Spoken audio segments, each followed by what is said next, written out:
Media మిత్రులకు నమస్కారం। ఈరోజు ప్రెస్ మీట్ యొక్క ముఖ్య ఉద్దేశం ఒకవైపు ఆంధ్రప్రదేశ్ అనే రాష్ట్రం అప్పులతో అడుక్కొని తింటా ఉన్న పరిస్థితి, దాన్ని నీతి ఆయోగ్ చెప్పిన పరిస్థితి, అలాగే కాగ్ రిపోర్ట్లో కూడా అప్పులు తెస్తున్నారు, అలాగే ఆదాయం సమకూర్చే వాటికి పెట్టట్లేదు, ఆదాయం పెరగట్లేదు అని చెప్పిన పరిస్థితి। ఇంకా చెప్పాలంటే ఆర్టికల్ 360 వచ్చే పరిస్థితి ఆంధ్రప్రదేశ్లో ఉన్న ఈ ధర్మల రాష్ట్రంలో గ్యాంగ్ వార్ ఏదైతే ఉందో, ఈ రెండు పార్టీల మధ్య జరుగుతున్న గ్యాంగ్ వార్ ఏదైతే ఉందో కలవర పెడుతుందనేది ఆమ్ ఆద్మీ పార్టీగా భావిస్తూ ఈరోజు ప్రెస్ మీట్ పెట్టడం జరిగింది।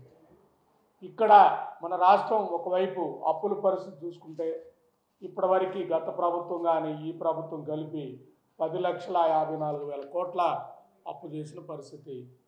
మన జీడిపినే 16 లక్షల కోట్లు ఉందంటే ఇంచుమించు మన జీడిపిలో 64% అప్పుకు చేరిన పరిస్థితి, అంటే దౌర్భాగ్య పరిస్థితి అనుకోవాలి। అలాగే మన రాష్ట్ర రెవెన్యూ లోటు వచ్చేకి ఇప్పటికే ప్రజెంటు 73,635, అంటే మన ఆదాయంతో రెవెన్యూ లోటు పోలు చూసుకున్నా కూడా 43% అంటే దేశంలోనే అగ్రస్థానంలో ఉన్నామనేది మనం ఇక్కడ చూస్తే అర్థమవుతా ఉంది। అలాగే డెట్ ఏదైతే ఉందో చూసుకుంటే గత ప్రభుత్వం సంవత్సరానికి సరాసరి 1,19,000 కోట్లు అప్పు తెచ్చిన పరిస్థితి ఉంది। ఈ ప్రభుత్వం సంవత్సరానికి సరాసరి 1,40,000 కోట్ల అప్పు తెచ్చి ఇంకా రికార్డు స్థాయిలో వెళ్ళే పరిస్థితి ఇలాగే కొనసాగితే 2029కి 17 లక్షల కోట్ల అప్పు చేరే పరిస్థితి, అంటే ఒక్కొక్క కుటుంబం మీద 8,34,000 అప్పు పెట్టిన దౌర్భాగ్య పరిస్థితి ఆంధ్రప్రదేశ్లో ఉందనేది మనం చూస్తే అర్థమవుతూ ఉంది।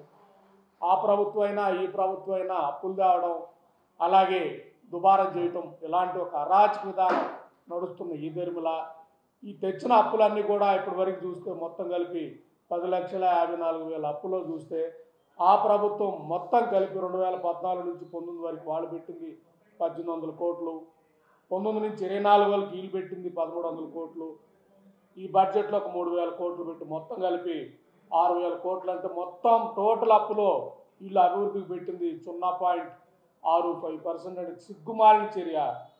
10 లక్షల కోట్లు చెప్పి 6,000 కోట్లు కూడా అభివృద్ధికి పెట్టిన పరిస్థితి, అంటే రాష్ట్రాన్ని నాశనం చేసి దివాలా చేస్తున్న ఈ పరిస్థితులలో ఇక్కడ మన రాష్ట్రంలో చాలా జాగ్రత్తగా పారిశ్రామికవేత్తలని అట్రాక్ట్ చేయాలంటే ఒక వాతావరణం క్రియేట్ చేసి అభివృద్ధికి నిధులు పెట్టి అప్పులు తగ్గిస్తాం ఇవన్నీ చెప్పి గత ప్రభుత్వం చేసిందని చెప్పి మీరు వచ్చి మేము చేస్తామని చెప్పి మీరు వాళ్ళకు మించి చేస్తున్న పరిస్థితి కనపడుతున్న ఈ ధర్మలలో ఇలాంటి దాంట్లో పుండు మీద కారంలాగా కొత్తగా గ్యాంగ్ వార్ మొదలుపెట్టిన పరిస్థితి। ఇంకా చెప్పాలంటే రాష్ట్రంలో రెడ్ బుక్ పాలన నడుస్తూ ఉన్న పరిస్థితి, దుర్మార్గంగా ఎవరిని పడితే వాళ్ళని అరెస్ట్ చేయటం, అరెస్ట్ చేసిన తర్వాత కేసులు పెట్టే విధానం ఉంటాం చూస్తుంటే రాష్ట్రంలో గ్యాంగ్ వార్ నడుస్తూ ఉందనేది మనం ఇక్కడ చూస్తే అర్థమవుతూ ఉంది।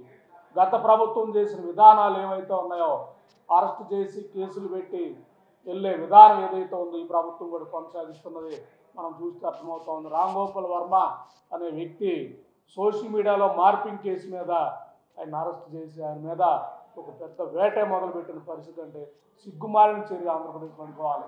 మీ టీడీపీ ప్రభుత్వం, మీ టీడీపీ సోషల్ మీడియా మార్పింగ్ రోజు 100 చేస్తున్న పరిస్థితి, రోజు జగన్మోహన్ రెడ్డి మీద పెడుతున్న పరిస్థితి, రోజు వైఎస్ భారతి మీద పెడుతున్న పరిస్థితి, వైఎస్ భారతి మీద నీచంగా మాట్లాడుతున్న పరిస్థితి, అలాగే నిన్న వల్లభనేని వంశీ వాళ్ళ వైఫ్ మీద నీచంగా మాట్లాడుతున్న పరిస్థితి, రాష్ట్రంలో ఎవరన్నా రాష్ట్ర సమస్యల గురించి మాట్లాడుతుంటే వాళ్ళ మీద నీచంగా మాట్లాడుతున్న ఇలాంటి ధర్మలాలో బూతులు తిట్టారన్న అంశం చూపించి వల్లభనేని వంశీని అరెస్ట్ చేయడం, అరెస్ట్ చేసిన తర్వాత కేసులు పెట్టడం, ఇలాంటి చర్యలన్నీ కూడా ఆంధ్రప్రదేశ్లో మనం చూస్తూ ఉంటే ఒక గ్యాంగ్ వార్ నడుస్తూ ఉంది। ఈ గ్యాంగ్ వార్ నడుస్తున్న ఈ ధర్మిల ఆంధ్రప్రదేశ్లో మనం చెప్పదలుచుకుంది ఒకవైపు అప్పులు పెరుగుతున్న పరిస్థితి, రెండో వైపు ఆదాయం పెరగని పరిస్థితి, మూడో వైపు గ్యాంగ్ వార్ తాలూకా పరిస్థితి, నాలుగో వైపు పరిశ్రమలను భయపెట్టే పరిస్థితి నడుస్తూ ఉన్న ఈ ధర్మిలాలో ఆంధ్రప్రదేశ్లో పెట్టుబడి పెట్టడానికి ఎవరు సాహసించరు, అసలు ఆంధ్రప్రదేశ్ వైపు చూడటానికి భయపడే పరిస్థితి। కాబట్టి ఒకప్పుడు బీహార్ అనుకునే వాళ్ళం, ఇప్పుడు బీహార్ దాటి ఆఫ్ఘనిస్తాన్ దాటి ఆంధ్రప్రదేశ్ పరిస్థితులు ఈ ధర్మలాలో ఇలాంటి గ్యాంగ్ వార్ వాతావరణం ఆంధ్రప్రదేశ్లో చోటు చేసుకోవడం దుర్మార్గం। ఇక్కడ మేము చెప్పదలుచుకున్నది ఆ ప్రభుత్వం ఉంటే బులుగు పాలన, ఈ ప్రభుత్వం ఉంటే పసుపు పాలన కాదు మనకు కావాల్సింది. భారత రాజ్యాంగం ప్రకారం నడవాలి. రాష్ట్ర పరిస్థితులు మీకు అర్థం కావాలి. రాష్ట్ర పరిస్థితులు ఒక విధంగా ఉంటే ఈ టైంలో కూడా గ్యాంగ్ వార్ను ప్రోత్సహించడం, ముఖ్యంగా చంద్రబాబు నాయుడు గారు అనే వ్యక్తి ఈ రాష్ట్రాన్ని సెట్ చేస్తారు, అభివృద్ధి చేస్తారు, లేదా గాడిని పెడతారని రాష్ట్ర ప్రజలు 160 సీట్లు ఇస్తే మీ అబ్బాయి మీద ప్రేమతో లొంగి మీ అబ్బాయి రెడ్ బుక్ పాలనకి అనుమతించిన దారుణమైన పరిస్థితి చూస్తూ ఉంటే భయపడే అంశం అనేది చెప్పదలుచుకున్నా. ఇప్పటికైనా వల్లభనేని వంశీని ఎందుకు అరెస్ట్ చేశారు?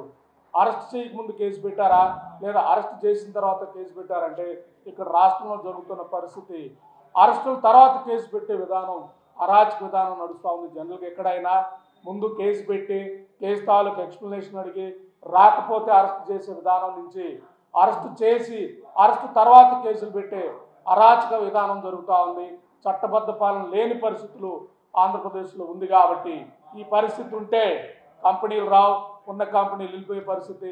ఆంధ్రప్రదేశ్ 2029కి దేశంలో అడుక్కునే రాష్ట్రంలో, ఇంకా చెప్పాలంటే చెప్ప కూడా దొరకని పరిస్థితి ఉండే రాష్ట్రంలో ఆర్టికల్ 360 దేశంలోనే మొట్టమొదటి ఇంపోజ్ చేయించుకున్న రాష్ట్రంగా మన రాష్ట్రం మిగిలిపోయే పరిస్థితి ఉంటుంది. కాబట్టి ఇప్పటికైనా ఈ అధికారులకు చెప్పదలుచుకున్నది, ఈ ప్రభుత్వాలు మారుతూ ఉంటాయి, మీరు శాశ్వతంగా ఉంటారు. కాబట్టి గత ప్రభుత్వంలో చేసిన తప్పిదాలను ఈ ప్రభుత్వం చేయకుండా చట్టబద్ధ పాలనకు వ్యతిరేకంగా ఎవరన్నా మిమ్మల్ని ప్రోత్సహిస్తే నిర్మోహమాటంగా చెప్పాలనేది ప్రభుత్వ అధికారులు, ఉద్యోగులను కూడా చెప్పదలుచుకుంది. ఎందుకంటే మీరే ఈ రాష్ట్రాన్ని కాపాడాలి, మీరే ఈ గ్యాంగ్ వార్ నుంచి ఈ రాష్ట్రాన్ని కాపాడాలి.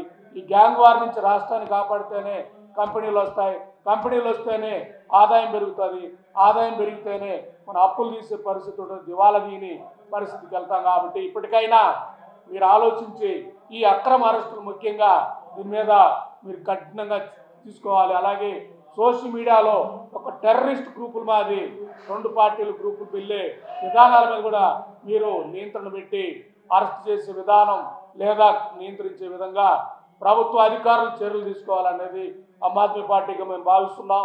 ఈ రాష్ట్రానికి కావాల్సింది చట్టబద్ధ పాలన, ఈ రాష్ట్రానికి కావాల్సింది పెట్టుబడులు, ఈ రాష్ట్రానికి కావాల్సింది మంచి గవర్నెన్స్, ఈ రాష్ట్రానికి కావాల్సింది అప్పులు లేని పరిపాలన.